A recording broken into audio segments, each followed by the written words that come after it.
Naik. Jangan mati dulu. Relax. Kita buktikan dekat orang yang mati dah. Kali ni mesti aku boleh tahan lama sikit, confirm. Okay guys, yang korang tengah tengok ni, aku main game bodoh ni. Game ni bukannya aku main dekat konsol game ke apa, tak. Ini mati dah. Ini aku pakai casing earphone tu. Casing untuk Bluetooth earphone ni, dia siap ada game. Benda tu yang buatkan jadi macam tak tahan tu. Rajin betul lah kau. Ini barang setup dia memang garang.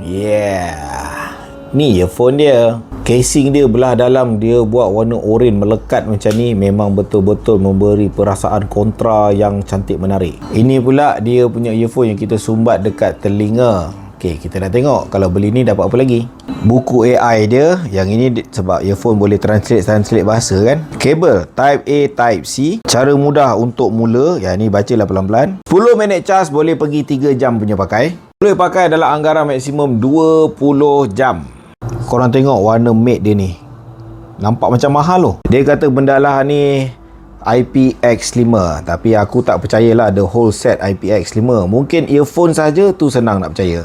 IPX5 waterproof bermaksud boleh kena hujan. Tapi yang ini mungkin bukan semualah boleh kena hujan.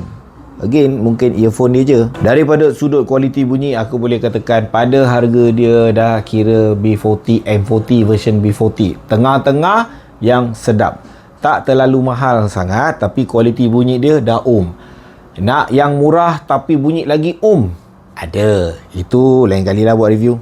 Touchscreen dia ni, yang depan ni, kalau kau tak suka muka kucing ni, kau boleh letak muka kau